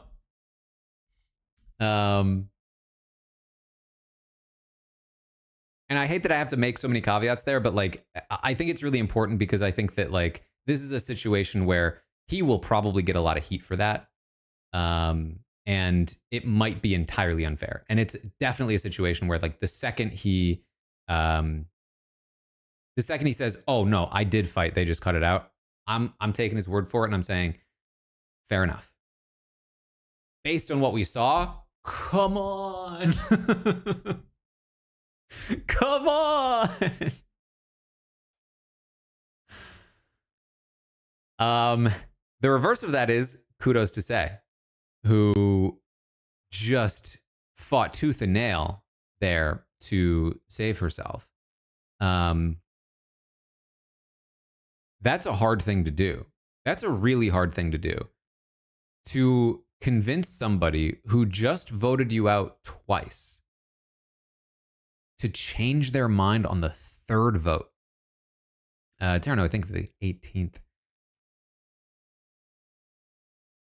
That's a really hard thing to do. Like, I wouldn't have done it. That's not a spot where people change their minds often.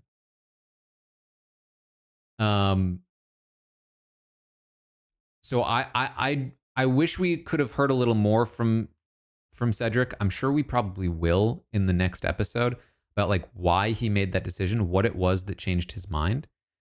But just it was great that she fought so hard and managed to flip it. Like not enough players do that. And what I will say about the rule change is that I do think, or the rule set in general, is that the rules should, I think, prefer scenarios like this to scenarios where Cedric is auto out because he's the only one eligible for a rock draw. I do firmly believe that. I do think that this was significantly more compelling television than the reverse. Whether it was an automatic rock draw or if he just knew an automatic rock draw was coming and therefore changed his vote in anticipation of that, either way wouldn't have been nearly as interesting as this was. What this gave was an opportunity for everyone to drop their guards, for everyone to just be fully open and pleading for their case and then having to make a decision. That is the I think just straight up correct decision for television. So what I will say is I think that leading up to that point should be more consistent and transparent. The idea that you are going to give, say, a vote on a revote twice and then take that vote away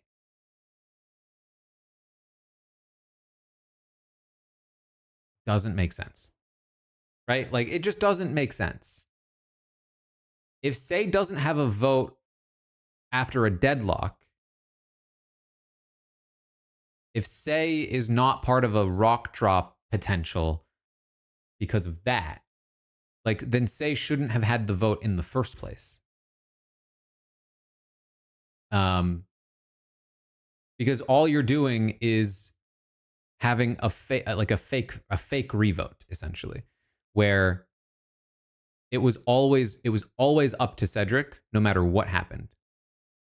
From the second Mary hit shot in the dark, it was always up to Cedric what happened. If he wanted Sagon, he could do it. It would just take 3 rounds. If he wanted Justin gone, he could do it instantly.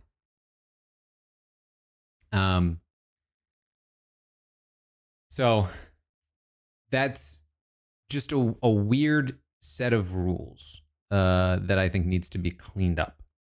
And we've always kind of known this.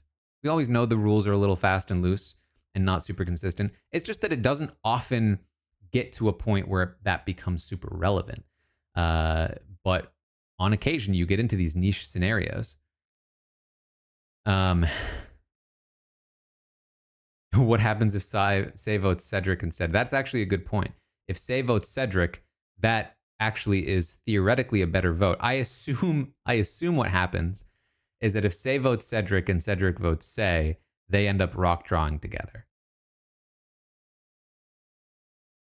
Right? That makes the most amount of sense, I think. But is that clarified in the rules? Has that even anticipated in the rules?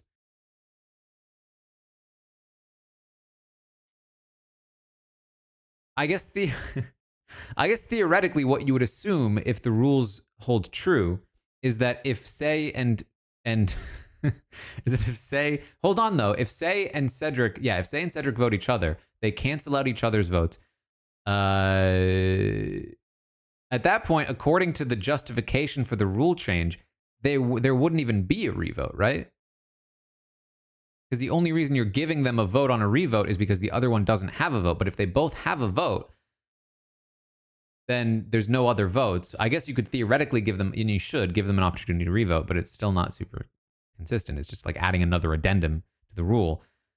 But then theoretically, if the other rule set stays in place and it deadlocks on Say and Cedric, then it would be Justin who auto rock draws out. But that would again equally be silly because the entire point of the rock draw is to prevent a player with a vote from intentionally putting themselves in a position to have to draw rocks. But if he doesn't have a vote and has no say in that decision, then there's no point in the rock draw, which is sort of what they like. That spirit of the rule is why they went with the decision they did with Cedric, right?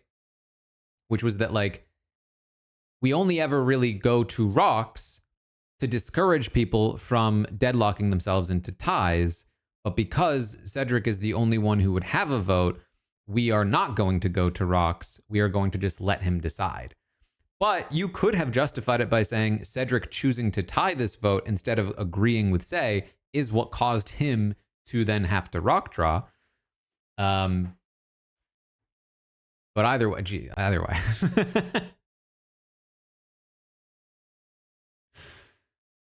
I just think that they need to have a very specific and clear and transparent set of rules for how tiebreakers work in the new era. I think that give us a vote, Jeff. Put this on the vote for 50. Do we want a clear and transparent set of rules for how tiebreakers work? Because I certainly would. I never want to see a scenario where there's a player like Say who is finding out after she voted 3 times that she accidentally just boxed herself into having no vote again. Right? Because if she knew, I would have to assume, if she knew that it would come down to Cedric's decision if she kept tying it, then she probably would have flipped her vote to Cedric in order to tie it on the two of them. And at the very least, give herself a 50% chance of being a rock draw against Cedric, or forcing Justin to be the rock draw, because that would have objectively been the correct decision, assuming that you can't flip Cedric again, which she ended up doing. So maybe that wouldn't have happened. But like her being able to make that decision herself, I think is vital. Right?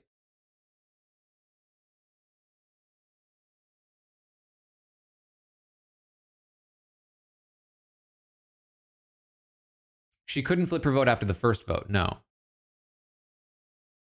Or sorry, she couldn't vote for Cedric after the first vote because they're tied between her and Justin. But she could have in the first vote.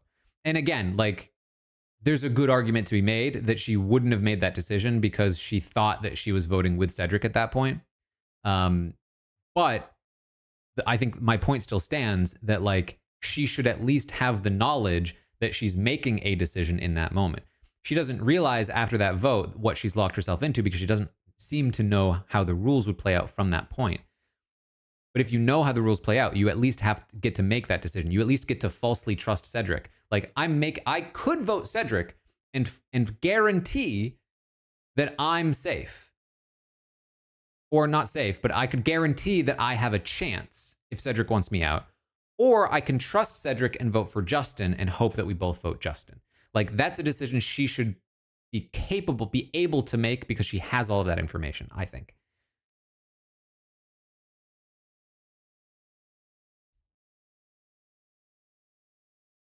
Anyway.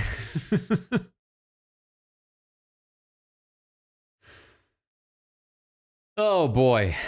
Not to mention the fact, if she had split her vote in the first place, then it would have just straight up been over. We didn't even talk about how she did not end up splitting her vote. which nearly led to her own elimination. Um, Mary ends up staying, but she actually failed to get. See, again, this is sort of why I'm pretty high on Mary right now, edit wise. Although it again might be too positive, is that like they really made us feel like Mary succeeded there, but she actually didn't. Right? Like she failed to get, say, to split the vote, and she ended up having to use her shot in the dark, which you know 5 out of 6 times she's out here. But the edit made it seem like she like succeeded in pulling off her plan, right? Which is very good for and I'm not saying that as like a negative thing for Mary. In fact, I think it's a very positive thing for her edit. Um, but uh, but I think it's like very easy to come away from this episode feeling like, wow, look at Mary, look at what she did, when in reality it wasn't really what she did actually. Um, Rob and Steven are discussing this in RGB right now, even they're surprised at how that went down tonight. I suppose I should get off and let you guys listen to Rob and Steven, who I'm sure will be more knowledgeable about this than me. Um,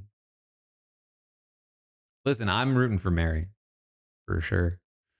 Uh, all right.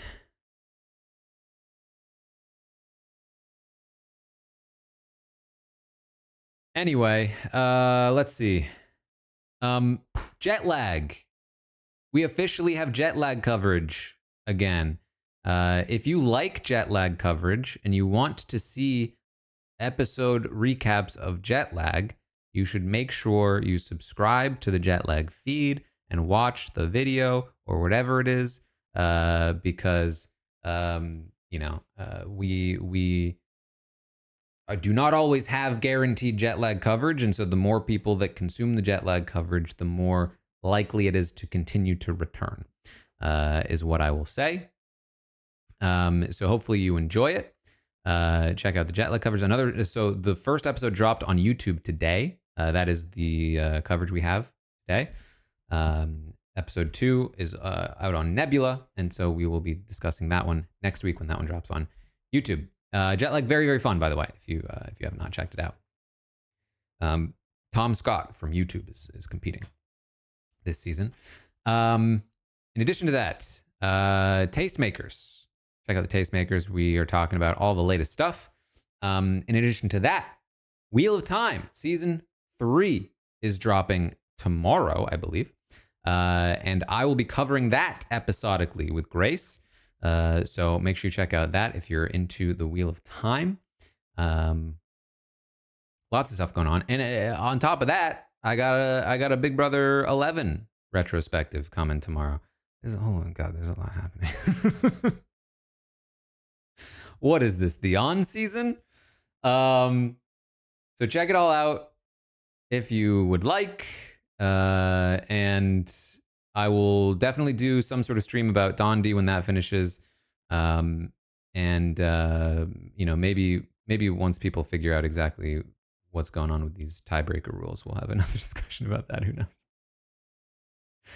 Anyway, thank you for hanging out. I hope you enjoyed this stream. We had quite the discussion here afterward. Definitely a cool one to watch with people, at least. So we got that going for us.